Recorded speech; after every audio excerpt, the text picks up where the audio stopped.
दरम्यान दोन्ही राष्ट्रवादी एकत्र येण्यासंदर्भात नेमकी काय चर्चा झाली होती? विलिनीकरणाच्या बैठकांची इनसाइड स्टोरी एबीपी माझाच्या हाती लागली आहे। 2 एप्रिलला शरद पवारांच्या खासदारकीची टर्म संपतीये आणि त्याच दिवशी पवार राजकारणातून निवृत्त होणार असल्याची माहिती आहे। त्यानंतर सुप्रिया सुळेंची राष्ट्रीय अध्यक्षपदी घोषणा होणार होती अशी माहिती सूत्रांकडून मिळतेय। मे महिन्यामध्ये पक्ष आणि चिन्ह यांची सुनावणी पार पडणार होती आणि या सुनावणीनंतर दोन्ही पक्ष एकत्र येणार होते अशी जोरदार चर्चा आहे।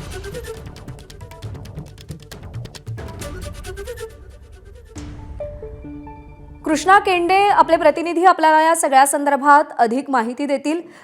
कृष्णा, दोन्ही राष्ट्रवादी एकत्र येण्याचे वारे हे महाराष्ट्रामध्ये वाहत होते महानगरपालिकांच्या निवडणुकाच्या आधीपासूनच। पडद्यामागे नेमक्या काय घडामोडी घडत होत्या, काय खलबतं होत होती आणि काय समीकरणं ठरत होती?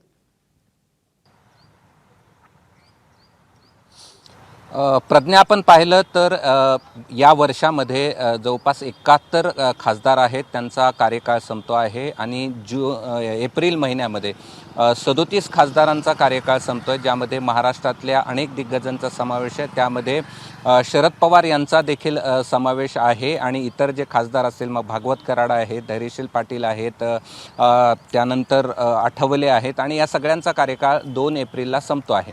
आणि हा कार्यकाळ संपल्यानंतर शरद पवार हे सक्रिय राजकारणातून पूर्णपणे निवृत्त होण्याची घोषणा करणार होते आणि सुप्रिया सुळे यांची राष्ट्रीय अध्यक्ष म्हणून निवड केल्यानंतर दोनही पक्ष एकत्र येणार होते अशा प्रकारचं ठरलं असल्याची खात्रीलायक माहिती एबीपी माझाला सूत्रांनी दिलेली आहे आणि यांची एक बैठक देखील अशा झालेली होती आणि त्यानंतरच जिल्हा परिषद निवडणूक एकत्र लढण्याबाबत देखील एकमत झाल्याची माहिती या ठिकाणी मिळते आहे।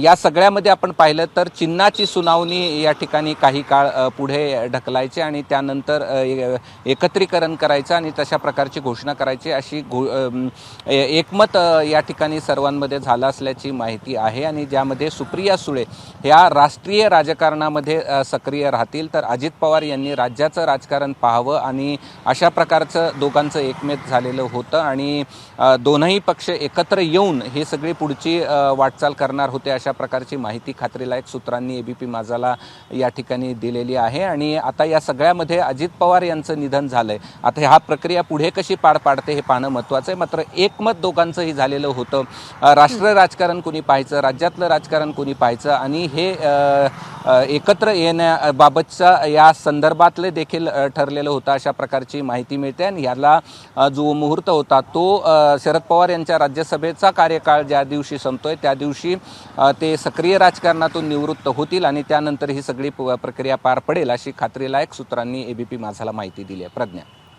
कृष्णा, धन्यवाद दिलेल्या सगळ्या सविस्तर माहितीसाठी। दरम्यान यावर राष्ट्रवादीचे नेते आणि आमदार सतीश चव्हाण यांनी काय प्रतिक्रिया दिली आहे आपण पाहूया। अजित पवारांचे अत्यंत विश्वासू सहकारी अशी सतीश चव्हाणांची ओळख। अजितदादांचं ज्यावेळेस मृत्यू झाल्याची बातमी आली त्यावेळेस माझा देव हरपला अशा एका शब्दात त्यांनी प्रतिक्रिया व्यक्त केलेली होती, कारण की अजित पवारांमुळेच सतीश चव्हाण राजकारणामध्ये आले। खूप कठीण आहे हे सगळं पचवणं, पण आता हे तुमच्यावरती वेळ आली ही वस्तुस्थिती आहे। असं आहे, अशी वेळ यायला नको पाहिजे होती, परंतु वेळ आलेली आहे। पुढे कसं जायचं, पक्षातले सहकारी आदरणीय पवारसाहेब याच्यातून मार्ग काढतील अशी मला आशा आहे। काय विलनीकरणाच्या गोष्टी ज्या बोलल्या जातात की पूर्वी ठरल्या होत्या, एकत्र यावं असं ठरलं होतं, अशी काही वस्तुस्थिती आहे? ठरलं होतं की नाही माहीत नाही, परंतु निश्चित अशा चर्चा पण चालू होत्या। सामान्य कार्यकर्त्याला ज्याला पवार कुटुंबाविषयी आदर आहे, आत्मीयता आहे, त्यांनाही वाटत होतं की आता बस झालं, एकत्र आलं पाहिजे। आणि निश्चितच मला वाटतं की नजीकच्या काळात आदरणीय पवारसाहेब पुढाकार घेतील आणि साहेबांच्या नेतृत्वाखाली सुप्रियाताई असतील, सुनेत्रा वहिनी असतील, ह्यांच्या खाली मार्ग काढला जाईल। एकत्र यावं आणि निर्णय घ्यावा आता पक्ष चालवण्याचा दोघांनी। व्हायलाच पाहिजे आणि जितक्या लवकर होईल तेवढं पक्षाच्या दृष्टीनं चांगलं.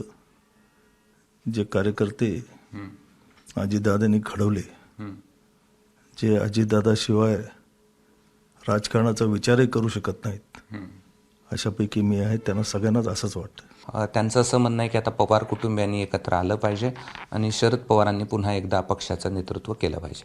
कॅमेरामन बाळासाहेब पाचवणेसह मी कृष्णा केंडे, एबीपी माझा, छत्रपती संभाजीनगर. एबीपी माझा, उघडा डोळे बघा नीट.